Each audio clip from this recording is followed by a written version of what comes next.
নলবাৰীৰ বালিলেচাত পঞ্চায়তৰ নিৰ্মীয়মান গৃহত দুৰ্বৃত্তৰ হাতুৰিৰ কোব নিশা হলেই মদ্যপানৰ থলীত পৰিণত হয় নিৰ্মীয়মান আঁচনিৰ গৃহ।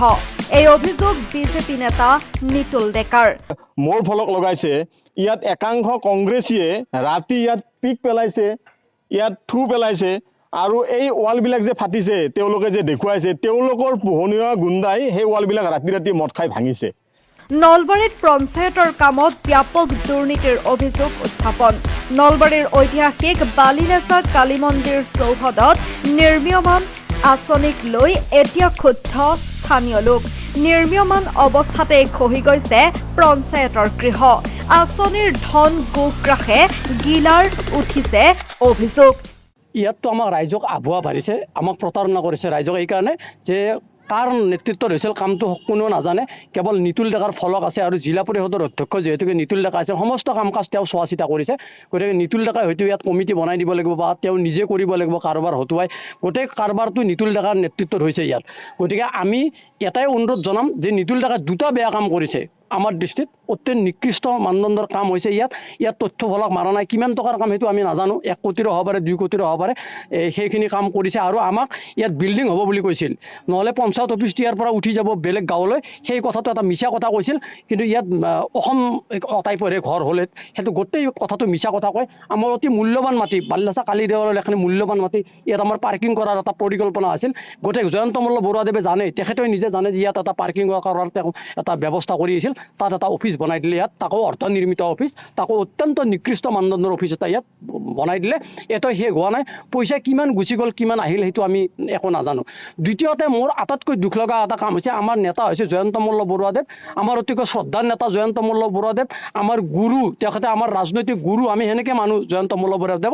আমি কোনো কংগ্ৰেছ AGP BJP নহয়, কিন্তু জয়ন্ত মল্ল বৰুৱাদেৱৰ ব্যক্তিত্বক আমি শ্ৰদ্ধা কৰোঁ, বেছিভাগে শ্ৰদ্ধা কৰোঁ। কোনোবাই যদি কংগ্ৰেছো কৰিছে তেওঁ জয়ন্ত মল্ল বৰুৱাদেৱক শ্ৰদ্ধা কৰে। নলবাৰী সমষ্টিত এনেকুৱা এটা তেখেতক আমি সন্মান কৰোঁ। সেই মানুহজনক কি কৰিছে, টয়লেট উদ্বোধন কৰা বুলি এখন ফলক মাৰিছে, আপোনালোকে চাই লওক সেইখন। য'ত ফলক মাৰিছে এটা কেবিনেট মন্ত্ৰী, এটা শক্তিশালী মন্ত্ৰী অসমৰ, তেওঁক এখন টয়লেট উদ্বোধন কৰা বুলি নিতুল ডেকা এখন ফলক মাৰিছে ইয়াত। সেইটো মই অপমান বোধ কৰিছোঁ। গতিকে জয়ন্ত মল্ল বৰুৱাদেৱে এই কথা জনা নাই। আপোনালোকৰ এই নিউজৰ জৰিয়তে আমি আবেদন জনাম, আপোনালোকে যাতে এই নিউজটো যেনি তেনি জয়ন্ত মল্ল বৰুৱা আৰু হিমন্ত বিশ্ব শৰ্মাৰ কাণত যাতে পৰে আৰু নলবাৰী জিলাৰ উপায়ুক্তৰ কাণত যাতে পৰে। গোটেই কাৰবাৰটো যাতে এটা তদন্ত হয়। আৰু এই কথাটোৱে নহয়, অফিচটোৱে নহয়, 7.5 কোটি টকাৰ ইয়াত 2 নম্বৰ পঞ্চায়তত কাম হৈছিল। 5 কোটি টকাৰ RTI মাৰি আমি নলবাৰী RTI ক্লাবে ইয়াত ডকুমেণ্টছ আনিছে। 2.5 কোটি টকাৰ এতিয়াও অহা নাই, বিভিন্ন অজুহাত দেখাই আমাক ডকুমেণ্টছ দিয়া নাই। গতিকে এইখিনি কথাও তাত আছে। আপোনালোকে এইখিনি অলপ তদন্ত কৰি ভালকৈ এটা নিউজ কৰক। আৰু তেওঁলোকে কি কৰে জানে, তেওঁলোকৰ আমাৰ নলবাৰীৰ আমাৰ 2 নম্বৰ পঞ্চায়তৰ কথা কৈছোঁ, 2 নম্বৰ পঞ্চায়তৰ দুৰ্নীতিৰ কথা ক'লে তেওঁলোকে কংগ্ৰেছ বনাই দিয়ে মানুহবিলাকক। গতিকে মই সুনীল কুমাৰ দাস, সকলোৱে নলবাৰীত জানে যে মই কংগ্ৰেছো নহয় AGPও নহয়, মই এজন প্ৰতিবাদী মানুহ। গতিকে এইখিনি কথাও ক'লোঁ, তেওঁলোকে কিন্তু এটা চেণ্টি দিব খোজে, মানে এই হেৰি বুলি কংগ্ৰেছ বুলি চেণ্টি। ইয়াত কংগ্ৰেছ BJPৰ কথা নাই, আমি দুৰ্নীতিৰ বিৰুদ্ধে কথা কৈছোঁ। এইখিনিয়ে মই জনালোঁ। হিমন্ত বিশ্ব শৰ্মা আৰু জয়ন্ত মল্ল বৰুৱাদেৱে যাতে এটা হস্তক্ষেপ কৰে দুৰ্নীতিৰ বিৰুদ্ধে। ধন্যবাদ। ইয়াৰ বিপৰীতে বিজেপি নেতাৰ ওলোটাখৰ, মদাহীয়ে হাতুৰি মাৰি ভাঙিছে পঞ্চায়তৰ নিৰ্মীয়মান গৃহ। সন্ধিয়া হলে একাংশ মদপীৰ আড্ডাস্থলী হৈ পৰে নেকি পবিত্ৰ তীৰ্থভূমিত হোৱা নিৰ্মীয়মান গৃহ।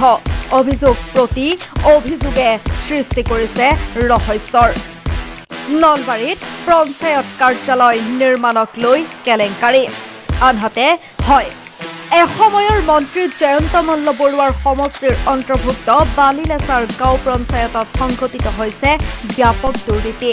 তেতিয়াৰ 2 নং খাটাগাঁও পঞ্চায়ত আৰু বৰ্তমানৰ বৰক্ষেত্ৰী সমষ্টিত অন্তৰ্ভুক্ত 42 নং গাঁও পঞ্চায়তৰ নতুন কাৰ্যালয় নিৰ্মাণত ব্যাপক অনিয়ম আৰু দুৰ্নীতি সংঘটিত হোৱাৰ অভিযোগ উত্থাপন। কাৰ্যালয় নিৰ্মাণৰ মুঠ ধন কি আঁচনি, নিৰ্মাণ সমিতি ৰাজহুৱা নকৰাকৈ কৰা হ'ল পঞ্চায়তৰ কাৰ্যালয়ৰ নিৰ্মাণৰ কাম। ইফালে পঞ্চায়ত কাৰ্যালয়ৰ নিৰ্মাণ কাৰ্য চলি থকা সময়তেই পকী বেৰত মেলিল চিৰাল ফাট। হাতেৰে ঘঁহাই দিব পাৰি পকী মজিয়া। অতি নিম্নমানৰ কাম কৰি লাখ লাখ টকা আত্মসাতৰ অভিসন্ধি বিজেপি নেতা নিতুল ডেকাৰ নেতৃত্বতেই কেলেংকাৰী হোৱাৰ অভিযোগ স্থানীয় ৰাইজৰ। ইফালে বালিলেচা কালী মন্দিৰৰ মাটিত পঞ্চায়ত কাৰ্যালয়ৰ অট্টালিকা হ'ব বুলি অনুমতি লৈ অসম টাইপৰ ঘৰ সাজি মন্দিৰৰ মাটি অপচয় কৰাৰো অভিযোগ ৰাইজৰ অভিযোগৰ বিপৰীতে পঞ্চায়তৰ বিষয়া বিজেপি নেতাৰ ওলোটা অভিযোগ। মদাহীয়ে হেনো হাতুৰি মাৰি ভাঙিছে পকী দেৱাল। অভিযোগ প্ৰতি অভিযোগে সৃষ্টি কৰিছে ৰহস্যৰ। অলপ আগতে যিটো নিউজ কৰিলে সেই নিউজটো দেখা পাই আমাৰ এই 2 নম্বৰ খাটাগাঁও পঞ্চায়তৰ অধিকাংশ মানুহে সংবাদ মাধ্যমক বেছিকৈ জগৰীয়া কৰিব যে সংবাদ মাধ্যমে এনেকুৱা বেয়া নিউজ কিয় কৰিছে। কিন্তু মই প্ৰকৃত কথাটো কওঁ যে 2 নম্বৰ খাটাগাঁও পঞ্চায়তৰ যিটো নতুন কাৰ্যালয় ভৱন, এই নতুন কাৰ্যালয় ভৱনটো এতিয়াও বৰ্তমান নিৰ্মীয়মান অৱস্থাত আছে। আৰু এই নিৰ্মীয়মান অৱস্থাত থকাৰ পিছত এই গাঁওখনৰে বালিলেচাৰে কেইজনমান উদণ্ড যুৱক, যাৰ ভিতৰত ৰাজনৈতিকভাৱে বিৰোধীও আছে, ইয়াত কংগ্ৰেছ ৰাজনৈতিক দল আছে, সেই দলৰ উদণ্ড যুৱকসকলে এই কাৰ্যালয়টোৰ সন্মুখ গেটত আপোনালোকে দেখা পাইছে যে তাত 3বাৰকৈ তলা ভাঙিছে। আৰু 3বাৰকৈ তলা ভঙাৰ পিছত আমাৰ ভিলেজ লেভেল কমিটিক পঞ্চায়তে জনাইছে, আমাৰ যিটো VDP বুলি কয়, গাঁও সুৰক্ষা বাহিনী। আৰু ইয়াৰ পিছত আপোনালোকৰ সন্মুখত আছে চৰকাৰী এটা অনুষ্ঠান, চৰকাৰী ধনেৰে এইটো নিৰ্মাণ কৰা হৈছে। আমাৰ মন্ত্ৰীৰ ফলক ইয়াত লগোৱা আছে। মই জিলা পৰিষদৰ সভাপতি হিচাপে আছিলোঁ, নিৰ্মাণ সমিতিয়ে মোৰ ফলক লগাইছে। ইয়াত একাংশ কংগ্ৰেছীয়ে ৰাতি ইয়াত পিক পেলাইছে, ইয়াত থু পেলাইছে।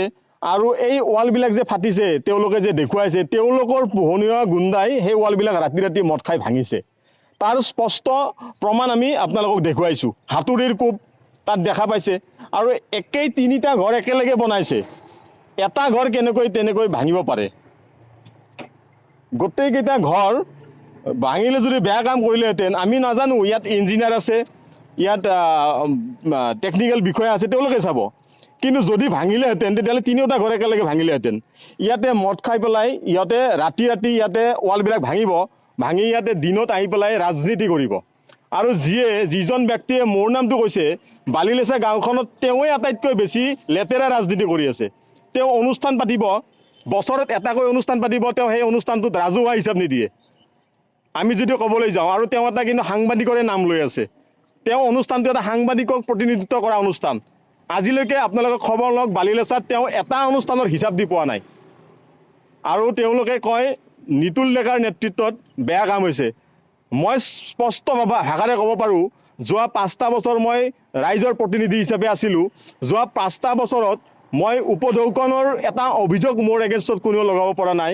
মই নিৰ্মাণ সমিতিৰ কোনো সভাপতিও নহয়, সম্পাদকো নহয়, মই নিৰ্মাণ কাৰ্য কৰাও নাই। নিৰ্মাণ কাৰ্য কৰিছে স্থানীয় লোকে। তাত নিতুল ডেকাৰ নামটো বাৰে বাৰে সাঙুৰি অনাটো এটা লেতেৰা ৰাজনীতিৰ অভিসন্ধি। আৰু এই যিজন ব্যক্তিয়ে মোৰ নামটো বেছিকৈ চৰ্চা কৰি আছে, মই তেওঁৰ নামটো কৈ পেলাই তেওঁক মই ডাঙৰ বনাব বিচৰা নাই। মই এটা কথাই কৈছোঁ, সেই ব্যক্তিজনে বালিলেচাত আটাইতকৈ লেতেৰা কাম, বেয়া কাম যদি কৰিছে সেই ব্যক্তিজনে কৰি আছে। আৰু এই পঞ্চায়ত কাৰ্যালয়টো এটা সুন্দৰভাৱে আমাৰ 2 নম্বৰ খাটাগাঁও পঞ্চায়তৰ গোটেই গাঁওবিলাকৰ উন্নয়নৰ কাৰণে এই স্থানটো নিৰ্বাচিত কৰা হৈছে। আৰু এই স্থানটোত প্ৰথম অৱস্থাত চাওক, এই ওচৰ চুবুৰীয়া মানুহে নকৰিলে এইবিলাক কোনে কৰিব?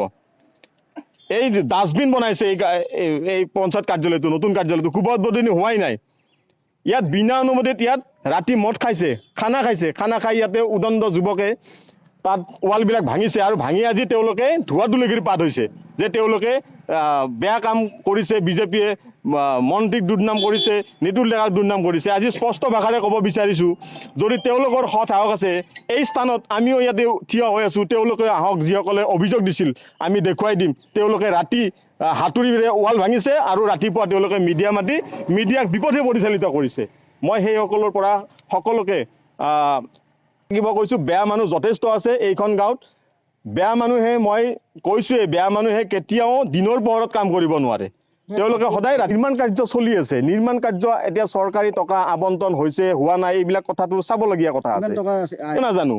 কিন্তু মই এটা কথাই জানো যে ইয়াত যিটো অত্যাচাৰ চলিছে, এই অত্যাচাৰটো হ'ব নালাগে। আৰু আজি মই এইটো পঞ্চায়তে গম পাব। এতিয়া যিহেতু ডিপাৰ্টমেণ্ট আছে, ডিপাৰ্টমেণ্টৰ BDO আছে, CO আছে, JE আছে, সকলো আছে, তেওঁলোকৰ ওচৰত নিজৰ গৃহ পঞ্চায়ত। সেইকাৰণে মই খবৰটো লৈ আছোঁ, কাৰণ এইবিলাক কথা শুনক, এতিয়া যিহেতু ইয়াতে ৰাতি কাৰ্যবিলাক হয়, ৰাতি কাৰ্যবিলাক হ'লে আমিতো গম নাপাম।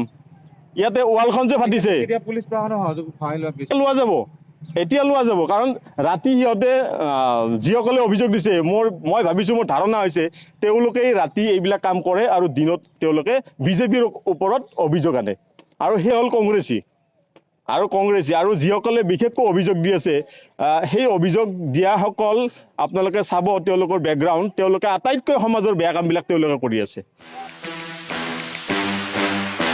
নিউজ ডেস্ক ৰিপৰ্ট, নিউ ৰামধেনু।